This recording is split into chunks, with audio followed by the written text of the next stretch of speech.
Assalamualaikum warahmatullahi wabarakatuh. Perkenalkan, nama saya Cun Nurhaliza dari Fakultas Sains dan Teknologi, jurusan Biologi. Nah, untuk kali ini saya akan menjawab 4 pertanyaan untuk soal UAS dari MK Ekologi Perairan.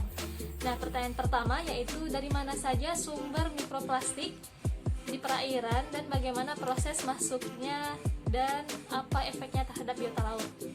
Nah, untuk jalur masuknya plastik di perairan itu yang pertama melalui irigasi ataupun melalui sungai atau bahkan dari masyarakat yang sering membuang sampah di perairan. Nah, jadi isu pencemaran plastik ini sudah sangat umum diceritakan, apalagi ini sudah menjadi perhatian global yang mana dampaknya itu sangat merugikan untuk ekosistem perairan dan laut.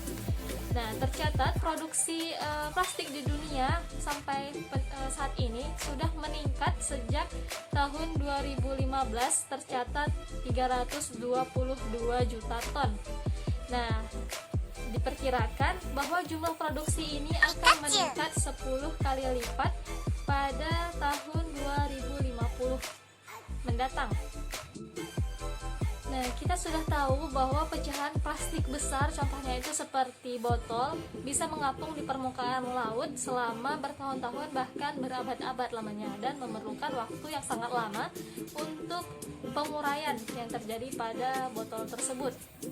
7 sumber utama mikroplastik di dunia berdasarkan laporan dari IUCN, yaitu seperti ban kendaraan, bahan tekstil, cat kapal, cat marka jalan, produk kesehatan ataupun pembersih, dan akibat pencucian atau pelapukan. Contohnya itu seperti sol sepatu, debu rumah tangga, rumput buatan, dan penggunaan deterjen dan lain-lain.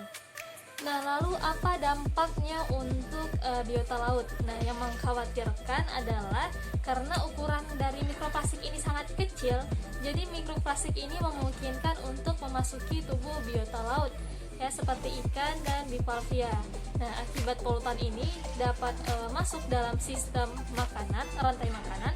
Dengan demikian, keberadaan polutan ini bisa terjadi masuk ke dalam seafood yang dikonsumsi oleh manusia, yang mana dapat memberikan resiko keamanan pada pangan tersebut.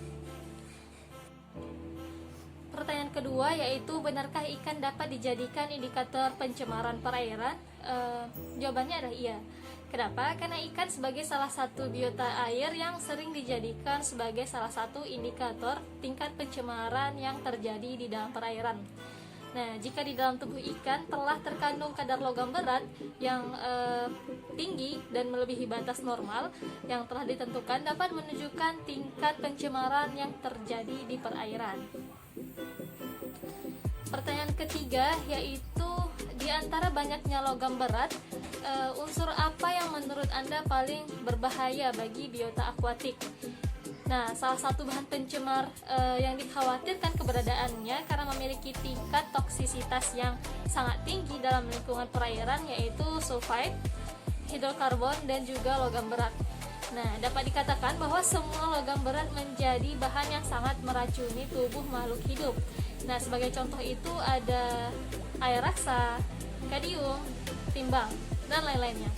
Nah, tapi menurut saya senyawa yang paling berbahaya itu adalah merkuri dalam bentuk senyawa HgCl2 yang merupakan bahan yang sangat berbahaya dikarenakan merupakan logam berat non esensial yang tidak diperlukan oleh tubuh makhluk hidup walaupun dalam jumlah yang sangat sedikit. Nah, pertanyaan terakhir yaitu, indikator apa saja yang perlu diketahui untuk menganalisis kesehatan sungai dan bagaimana cara menentukannya. Nah, yaitu pertama, untuk indikator yang perlu diketahui untuk menganalisis kesehatan sungai itu ada suhu, salinitas, daya tembus sinar matahari, komposisi substrat tanah, kekeruhan, dan juga arus dari sungai. Nah, untuk secara pengamatannya dapat dilakukan dengan secara visual. Baiklah, mungkin hanya ini yang dapat saya sampaikan. Lebih dan kurang saya mohon maaf. Saya akhiri. Assalamualaikum warahmatullahi wabarakatuh.